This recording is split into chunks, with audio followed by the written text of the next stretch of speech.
Hello everybody, this is Dwayne from Roscoe Hills Farm, and today I wanted to share with you one of my garden tractors, a very useful garden tractor around our farm, the 1994 Craftsman GT6000.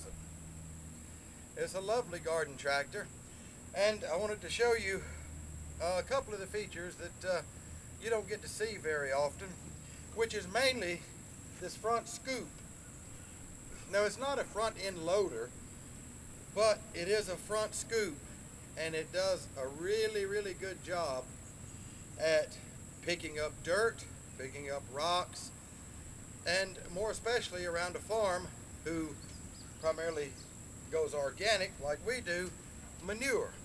We can have a dump truck full of manure brought out here, and I can run into it with a scoop, scoop it up, take it to a certain part of the field,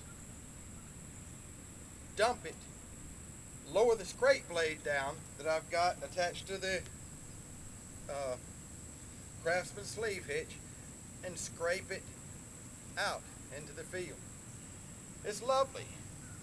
Basically, you have this part here is run by a handle that lets this blade or the scoop down the bucket. You drive up into something, you load it, and this other handle over here dumps it. Then I take the scrape blade, lower it, and scrape whatever I have done.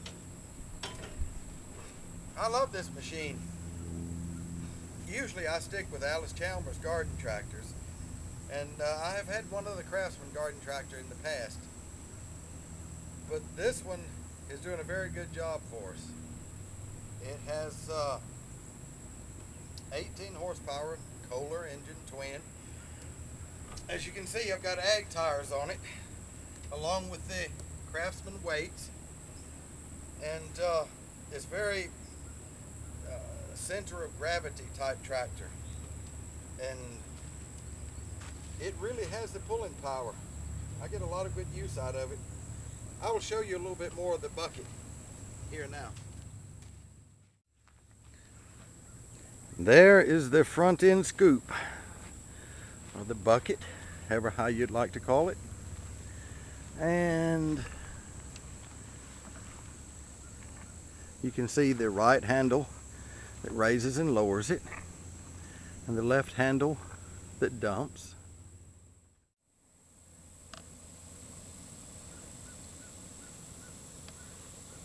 The only Craftsman garden tractor we have, but it gets used quite a bit.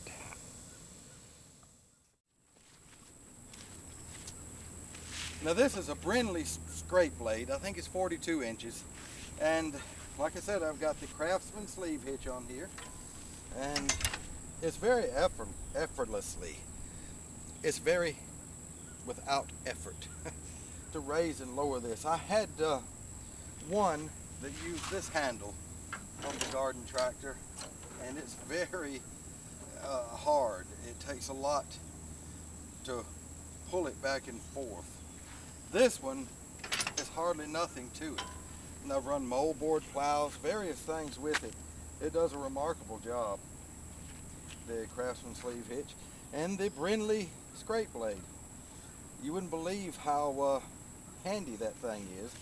And see, you can angle it and lock it at different angles. So that comes in handy when you're making a road or pushing something to one side. Now, this setup works for us, but it definitely wouldn't work for everybody. If you're needing a loader to lift up high and dump on the back of a cart or a truck, this isn't it. But most of the time, we don't need that here. And you will save a lot of back-breaking work that you would normally do with wheelbarrows using this. I've toted rocks, I've toted dirt, again, manure, And I find with the combination of the scoop and the scrape blade turns this garden tractor into an invaluable tool. I used to use this garden tractor to run our irrigator. I've used it to cultivate, and I've also used it to run the moldboard plow. But now I pretty much leave the loader and the scrape blade on it at all times, simply because one, it's hard to take on and off all the time, and I do have other garden tractors, but two, you can just jump on it when you need to do a quick job, go, be done with it before you could even start assembling something else. Again, I can't speak too highly of this this old Craftsman garden tractor. I got it used, obviously, about a year ago. I think I paid $450 for it. I bought this from a person off of Craigslist who had used it for 3 months and then didn't want to use it anymore. And I bought the Brinly scrape blade new. I bought the Craftsman sleeve hitch new. So I've got several $100s in this machine, but it saves several thousands of dollars in rat-breaking work. Anyway, that's all for now. This is Dwayne from Roscoe Hills Farm. See you later.